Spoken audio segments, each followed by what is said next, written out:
മുഖ്യമന്ത്രി പിണറായി വിജയനെ ഫിനിക്സ് പക്ഷിയായും പടയുടെ നടുവിൽ പടനായകനായും വിശേഷിപ്പിച്ച് വീണ്ടും വാഴ്ത്തുപാട്ട്. നാളെ CPIM അനുകൂല സെക്രട്ടേറിയറ്റ് എംപ്ലോയീസ് അസോസിയേഷൻ നടത്തുന്ന പരിപാടിയിൽ മുഖ്യമന്ത്രിയെ വേദിയിലിരുത്തി ഗാനം ആലപിക്കും. ഗാനത്തിന്റെ പൂർണ്ണരൂപം 24-ന് കിട്ടി.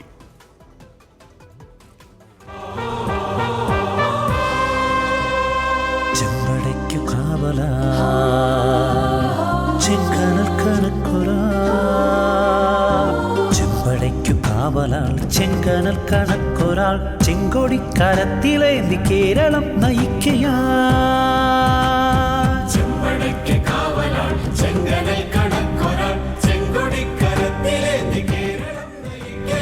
ലാൽ സലാം ലാൽ സലാം ലാൽ സലാം ലാൽ സലാം. വിപ്ലവത്തിൻ പാതയിൽ ജയിലറകൾ താണ്ടിയും ശക്തമായ മർദ്ദനങ്ങളേറ്റ ധീര സാരഥി സമരധീര സമരധീര സമരധീര സാരഥി പിണറായി വിജയൻ. ചെമ്പടയ്ക്ക് കാവലാൽ ചെങ്കനൽ കണക്കൊരാൾ ചെങ്കൊടിക്കരത്തിലേന്തി കേരളം. ഷഫീദ, ലിറിക്സിൽ ചെങ്കൊടി എന്ന് എഴുതിയിരിക്കുന്ന മൊത്തം സ്പെല്ലിംഗ് മിസ്റ്റേക്കാണ്. ചെങ്കൊടി അങ്ങനെ അല്ലല്ലോ എഴുതേണ്ടത്, മൊത്തത്തിൽ അക്ഷരത്തെറ്റാണ്. പോട്ടെ, എന്തായാലും ഈ കാരണഭൂതൻ പോലെയുള്ള പഴയ രീതിയിലുള്ള അത്ര കടുത്ത വാഴ്ത്തതിലില്ലെന്ന് തോന്നുന്നു അല്ലേ?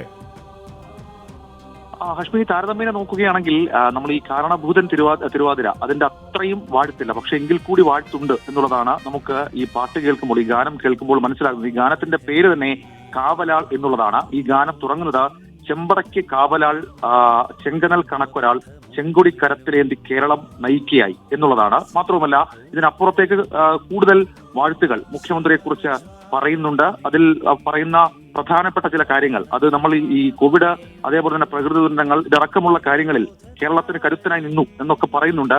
ഈ കൊറോണ നിപ്പയൊക്കവേ തകർത്തെറിഞ്ഞ നാടിനെ കാലവർഷക്കെടുതിയും ഉരുൾപൊട്ടലൊക്കവേ ദുരിതപൂർണ്ണ ജീവിതങ്ങൾ ഇരുളിലാകിയ കാലവും കൈവിളക്കുമായി ജ്വലിച്ചു കാവലായി നിന്നയാൾ. അങ്ങനെ ഒരുപക്ഷെ ഒരു ഇടതു സംഘടനയ്ക്ക് ചേരാത്ത രീതിയിലുള്ള വാഴ്ത്ത്, പ്രത്യേകിച്ച് നേരത്തെ ഈ കാരണഭൂതൻ വന്നപ്പോൾ അത് ട്രോൾ എന്നതിനപ്പുറത്തേക്ക് ഗൗരവമായി തന്നെ പാർട്ടിക്കുള്ള ചർച്ചയായതാണ്. ആ സമയത്തും സമാനമായി തന്നെ ഇത്തരം വ്യക്തി കേന്ദ്രീകൃതമായിട്ടുള്ള വാഴ്ത്തുകൾ അതുണ്ടാകരുത്. പ്രത്യേകിച്ച് ഈ വിപ്ലവ ഗാനങ്ങൾക്കൊക്കെ വലിയ പാരമ്പര്യമുള്ള ഒരു പാർട്ടിയാണ് ഇടതുപക്ഷ പ്രസ്ഥാനം. മാത്രമല്ല, PK മേദിനിയുടെ ശബ്ദത്തിൽ വലിയ വിപ്ലവ ഗാനങ്ങൾ നമ്മൾ കേട്ടതാണ്. പക്ഷേ ഒരാളെ മാത്രം വാഴ്ത്തി വാഴ്ത്തുപാട്ട് പോരാ, അങ്ങനെ വ്യക്തി കേന്ദ്രീകൃതമാവരുത്. പക്ഷേ ഒരു പാട്ട് എന്ന നിലയ്ക്ക് നോക്കിയാൽ പോലും ഇത് ഗദ്യം അങ്ങനെ എഴുതി വെച്ചിരിക്കുന്നു, അല്ലാതെ യാതൊരു സാഹിത്യ ഗുണവും ഇല്ല എന്ന് നമ്മൾ വിലയിരുത്തുന്നത് ശരിയല്ല. ഇത് നാളെ മുഖ്യമന്ത്രി ആ വേദിയിൽ വന്നിരുന്നാൽ അദ്ദേഹത്തിന് മുന്നിൽ പാടുക എന്നൊക്കെ കുറച്ച് അവിവേകമാവില്ലേ? അതിന് പാർട്ടി ഇടപെടൽ ഉണ്ടാവില്ലേ ഷഫീദ്? പക്ഷേ അത് നമുക്കിപ്പോഴും അതിനെക്കുറിച്ച് ധാരണയില്ല. കാരണം ഈ സെക്രട്ടേറിയറ്റ് എംപ്ലോയീസ് അസോസിയേഷൻ CPIM അനുകൂല സംഘടനയാണ് സെക്രട്ടേറിയറ്റിലെ. അവരുടെ മന്ദിര ഉദ്ഘാടനവുമായി ബന്ധപ്പെട്ട് തിരുവാതിര പെർഫോമൻസ് നടക്കുന്നു. ആ തിരുവാതിര ഗാനത്തിന്റെ പാട്ടാണിത്. ഇതിൽ അവതരിപ്പിക്കുന്നത് 100 വനിതകളാണ്. നാളെ മുഖ്യമന്ത്രി പരിപാടിയിൽ പങ്കെടുക്കുമ്പോൾ അതിൽ പ്രത്യേക ഈ പാട്ട് ആലപിക്കാൻ അല്ലെങ്കിൽ ഈ പാട്ട് പെർഫോം ചെയ്യാൻ വേണ്ടി പ്രത്യേക വേദി ഉൾപ്പെടെയുള്ള കാര്യങ്ങൾ ഉണ്ടാകും എന്നുള്ള വിവരം നമുക്കിപ്പോൾ ലഭിക്കുന്നുണ്ട്. ഗാനം രചിച്ചത് ധനകാര്യ വകുപ്പ് ഉദ്യോഗസ്ഥനായ പൂവത്തൂർ ചിത്രസേനാണ്. നിയമവകുപ്പിലെ ഉദ്യോഗസ്ഥനാണ് ഈ ഗാനം ഈ രീതിയിലേക്ക് ഗാനം ചിട്ടപ്പെടുത്തിയത്. എന്തായാലും ആ ഗാനം ഒരുപക്ഷെ പെർഫോമൻസായി വരും എന്നുള്ള കാര്യം നമുക്കിപ്പോൾ ഉറപ്പ് പറയാൻ കഴിയില്ല. പ്രത്യേകിച്ച് ഇത്തരം വിവാദമായ ഒരു സാഹചര്യത്തിൽ ഇനി അത് പിൻവലിയുമോ എന്നുള്ളത് അറിയില്ല. പക്ഷേ നേരത്തെ നമ്മൾ കണ്ടിട്ടുള്ളതാണ് കാരണഭൂതൻ തിരുവാതിര. അപ്പോൾ സ്വാഭാവികമായും ഒരു മുൻകരുതൽ എന്നോണം പാർട്ടി ഇടപെടൽ ഉണ്ടാകുമോ എന്നുള്ളതാണ് നോക്കി കാണേണ്ടത്.